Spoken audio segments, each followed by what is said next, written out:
திரு ஷியாம், டாக்டரை பற்றி பேசும்போது இது மாதிரி தேர்தல் கூட்டணிகள் பேசும்போதெல்லாம் ஒரு விஷயம் சொல்லுவாங்க, ரொம்ப ஒரு டஃப்பான ஒரு பார்கெய்னர். அது வந்து ஒரு இடங்களை பெறுவதற்கு கூட்டணிகளோடு பேசுவது, எல்லா விதமான வியூகங்களையும் வகுப்பது அப்படின்ற ஒரு இடத்துல அவங்க எப்பவுமே இருந்திருக்கிறாங்க. கடந்த காலங்களில் பாமக இருந்தால் வெற்றி அப்படிங்கிற இடம் தேவையும் இருக்குது அப்படிங்கிற ஒரு இடம் வந்திருக்கும். இப்போ அதே விதமான ஒரு அந்த வலிமை வந்து டாக்டர் ராமதாஸ்க்கு இருக்குதா, அல்லது திரு அன்புமணி அதை உருவாக்குவதற்கான முயற்சியில் இருக்காரா? ஏன்னா நான் முன்னாடி அவர்கிட்ட திரு ஜெகதீஸ்வரன்ட்ட சொன்னது தான், இப்போ திரு அன்புமணிக்கு பொறுப்பை கொடுக்குறாங்க, இல்லை நீங்கள் கட்சி கடந்த காலங்களில் சமீப காலங்களில் பெரிய வெற்றியை பெறலை, வாக்கு சதவீதம் குறையுது அப்படின்னா முழுமையான முடிவுகளை எடுத்தால் தான் நான் வந்து அதுக்கான பொறுப்பேற்க முடியுங்கிற ஒரு இடம் வரலாம் இல்லையா? இப்போ இந்த தேர்தலுக்கு நாம் எடுக்கணும் அப்படிங்கிற இடத்தை நோக்கி திரு அன்புமணி நகர்றாரா, இல்லை அப்படி நகர்வதை இவர் விடலையா? இதை எப்படி புரிஞ்சுக்க வேண்டியது சார்? 89 தான் வந்து மக்களவை தேர்தல் தான் பாமக முதல்ல போட்டி போட்டது. அதுக்கு முந்தைய சட்டமன்ற தேர்தல் புறக்கணிப்பு, வன்னியர் ஓட்டு அந்நியருக்கு இல்லை, இதுதான் வந்து கோஷம். இப்போ பாராளுமன்ற தேர்தலில் போட்டி போடணும்னு அவர் பெரியவர் நினைக்கும் போது வாழப்பாடி ராமமூர்த்தி அவர்கள் என் மூலமாக சொல்லிவிட்டார், அது வந்து வேண்டாம். ஏன்னா வன்னியர் தொகுதியில் எல்லாருமே வந்து வன்னியர்களை தான் நிறுத்துவாங்க, நான் வன்னியர் ஓட்டு யாருக்கு வருதோ அவங்களுக்கு தான் வெற்றி வாய்ப்பு அதிகமாக இருக்கும். டாக்டருக்கு வந்து புது கட்சி, அது 89 தான் தொடங்குது, ஒரு 3 மாசத்துல வருது, ஜூலையோ என்னமோ தொடங்கினாங்க, நவம்பரோ அக்டோபரோ வந்து தேர்தல் வருது. 2 சீட்டு கொடுத்துருவோம், அதுக்கு என்னெல்லாம் உண்டோ அதெல்லாம் செய்வோம், அடுத்தாப்புல வர்ற மத்திய ஆட்சியில பங்கு தருவோம். 89 சொன்னது. டாக்டர் வந்து என்கிட்ட என்ன சொன்னார்னா, நீங்க தப்பா சொல்றீங்க, பாண்டிச்சேரியில நம்ம ஆட்சி தான், இவ்வளவு ஓட்டு இருக்கு, இதே சதவீத கணக்கு தான், நம்ம ஆட்சி தான், தமிழ்நாட்டில் இத்தனை சீட்டை பிடிப்போம், ஓட்டு உயர்ந்ததை தவிர சீட்டு வரல. இதுதான் 89 நிலவரம். 91 அதே தான். 96 முதல்ல திமுக கூட்டணியில் இருந்தாங்க. திமுக கூட்டணியில் இருக்கும்போது திடீர்னு காங்கிரஸ் உடையுது, தமாக பிறக்குது, கலைஞர் வந்து தமாகவை சேர்க்கணும்னு நினைக்கும் போது ஒரு கேள்வியை பத்திரிகையாளர் வச்சு அவரே கேட்க வச்சாரு.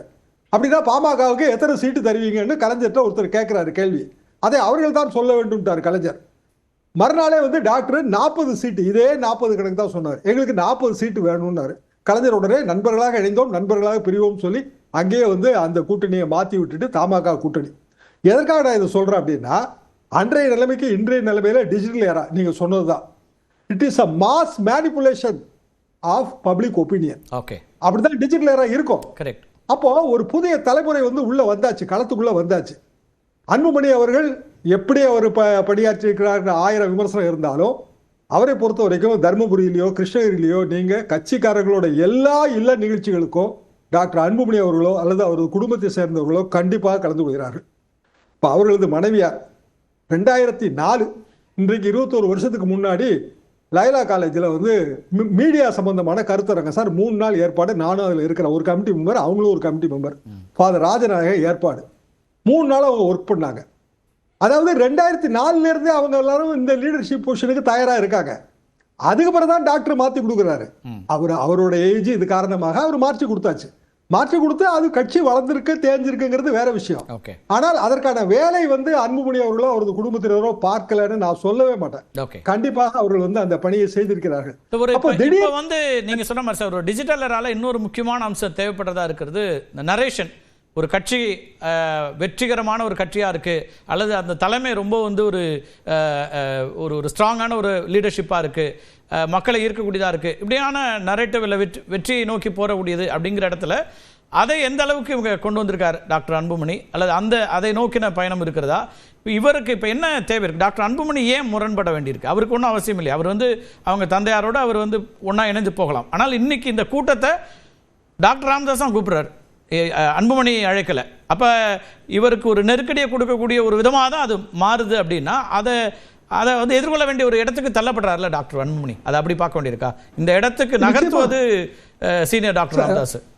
கண்டிப்பாக சார், அதை அப்படிதான் நம்ம பார்க்க முடியும். அதாவது நான் தலைவராக இருக்கிறேன், அப்போ என்னோட மாவட்ட செயலாளர்கள் மற்றும் மாவட்ட தலைவர்களை வந்து நீங்கள் எனக்கு தான் என்னதான் நீங்கள் என்னுடைய தந்தையாக இருந்தாலும் நீங்கள் எப்படி கூட்டலாங்கிறதா ஒரு இயல்பான கேள்வி. அப்படி கூட்டினா அப்புறம் தலைவருக்குன்னு என்ன வாய்ஸ் இருக்க போகுது அந்த கட்சியில? அது எப்படி அப்படி கூட்டுதல் எப்படி சாத்தியமா இருக்க முடியும்? இது போக ரியல் ப்ராப்ளம் நேரேட்டிவ் செட்டிங். நீங்க சொன்னது சரிதான். ஆனா இந்த நேரேட்டிவ் செட்டிங்காக தான் ஒரு வருஷத்துக்கு முன்னாடியே வந்து பாமக மன்னிக்கணும் அதிமுக பாரதிய ஜனதா கூட்டணி வந்துருச்சு. 1000 பிரச்சனை இருந்தாலும் அடுத்த 10 மாசத்துக்குள்ள சரியா போயிடும் தான்.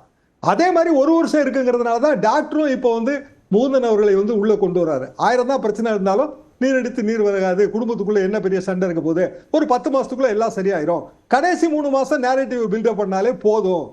காரணம், ஒரு குறிப்பிட்ட ஓட்டு வங்கி இருக்கு, அது குறைவாகவோ கூடுதலாகவோ. அந்த ஓட்டு வங்கி இல்லாம வந்து சேலத்திலயோ தருமபுரியிலயோ கிருஷ்ணகிரியிலயோ எடப்பாடியார் கூட அதிமுக ஜெயிக்க முடியாது சார். அந்த ஓட்டு அவசியம் தேவை. ஆமா, அதுதான் நம்ம எடப்பாடி பழனிசாமியோட விருப்பத்துக்குரிய கட்சியாவும் பாமக தான் இருந்துச்சு. பாமக இருந்தா நல்லது அப்படின்னு தான் நினைச்சாரு அவர் வெற்றிக்கான. அப்போ ஒரே ஆப்ஷன் தான். என்ன ஆப்ஷன்னா, என்டிஏங்கிற ஆப்ஷன்ல அதிமுக இருக்கும்போது அங்கதான் அவங்க போய் சேர முடியும். திமுக ஆப்ஷன் இல்ல. மூணாவது ஆப்ஷன் வருதா வரலையாங்கிறதெல்லாம் நமக்கு தெரியாது. அது வந்து திடீர்னு தமாக மாதிரி ஒரு மூணாவது ஆப்ஷன் வந்து ரஜினிகாந்த் மாதிரி ஒருத்தர் ஆதரவு கொடுக்கும்போது இருக்கிற பிளேயர்ஸ் வந்து கழட்டி விட்டுட்டு தான் அந்த கூட்டணி அமைஞ்சது. நம்ம பார்த்த விஷயங்கள் தான் இது எல்லாமே. இந்த முரண் அதிகரிச்சுட்டே போறதுங்கிறது ஏதோ ஒரு கட்டத்துல இறுதி முடிவுன்னு ஒண்ணு எடுக்க வேண்டிய இடத்துக்கு வருதா, அல்லது இது சரியாயிடும் அப்படின்னு பார்க்கலாமா? இது இது இது வந்து தற்போதைய பிரச்சனை அப்படின்னு தான் அதை பார்க்க முடியுமா? இன்னொரு விமர்சனம் கூட வைக்கிறாங்க, இது அது வந்து லாஜிக் ரொம்ப குறைவு, ஆனாலும் அப்படி விமர்சிக்கிறவங்களும் இருக்கிறாங்க. இது எப்போவுமே இது ஒரு 2 பேருக்குள்ள இருக்கிற முரணே உண்மையாகத்தான் இருக்குதா அப்படிங்கிற கேள்வி வரைக்கும் எழுப்புறாங்க. பட் எனக்கு அப்படி தோணலை. ஏன்னா இன்னைக்கு வரைக்கும் நடந்திருக்கக்கூடிய இன்றைய கூட்டம் வரைக்கும் அது வந்து வெளிப்படையாக ஒன்றாக இருக்கிறதுல சிக்கல் இருக்கு, மோதல் அப்படிங்கிறது தான் சொல்லதா இருக்கு. இதை எப்படி பார்க்குறீங்க? முரண் என்பது இருக்கிறது, அது நல்லாவே தெரியுது. முரணுக்கு காரணம் முதல்ல முகுந்தனை போட்டதுதாங்கிறதும் நன்றாகவே தெரிகிறது. அப்ப டாக்டர் வந்து ஏன் இவ்வளவு ஸ்ட்ராங் ஒரு உதாரணமா நீங்க சொன்ன மாதிரி அவர் தான் கூட்டத்தை கூட்டுறாரு. இன்றைய கூட்டங்கிறது இப்பதான் அவங்களுக்கு 4 நாள் கான்ஃபரன்ஸ் நடந்து முடிஞ்சிருக்கு. அது ஒரு நாள் கான்ஃபரன்ஸ் 4 நாளைக்கு முன்னாடி முடிஞ்சிருக்கு. டாக்டர் என்ன சொல்றாரு, களைப்பு காரணமா தான் அவங்க வரலன்னு சொல்றாரு. இப்ப சமீபத்தில் நடந்து முடிந்த அந்த மாநாட்டுக்கு பிறகு அவசரமாக இந்த கூட்டத்தை கூட்டும் போது இதுக்கான அஜெண்டா என்னங்கிறதே ஒரு பெரிய கேள்விக்குறி. கூட்டணி சம்பந்தமான முடிவை நான் தான் எடுப்பேன்னு சொல்றது அது இன்னும் ஒரு பெரிய கேள்விக்குறி. காரணம், அதை எடுப்பதற்கு தான் நிர்வாக குழு இருக்கும், செயற்குழு இருக்கும், தலைவர் இருப்பாங்க. நிச்சயமாக எந்த கட்சியா இருந்தாலும் அப்படிதான். அப்ப பவர் டிரான்ஸ்பர் ஸ்மூத்தா நடந்து முடிஞ்சிருச்சு பாமகல. அன்புமணி அவர்கள் இத்தனை வருடமாக இந்த பவர் டிரான்ஸ்பர் அவரை அக்செப்ட் பண்ணியாச்சு. முதல்ல முணுமுணுப்புலாம் இருந்தது, ஒரே குடும்பத்தை சேர்ந்தவர் தான் தலைவராக வருமாங்கிற கேள்வியெல்லாம் இருந்துச்சு. அதே கேள்வி திமுக சார்ந்து இருக்கு. ஆனா பவர் டிரான்ஸ்பர் ஸ்மூத்தா நடந்துருச்சு. இப்போ நடந்து முடிந்த பிறகு நடந்து முடிந்த சம்பவங்களை மீண்டும் ஒரு முறை வந்து அது மறுபடியும் வந்து போஸ்ட்மார்ட்டம் பண்ற மாதிரியான ஒரு நிலைமை வருது. இது வந்து கட்சிக்கு நல்லது இல்லைங்கிறது டாக்டருக்கு எப்படி தெரியாம இருக்கும்? ஓகே, ரைட், பேசலாம்.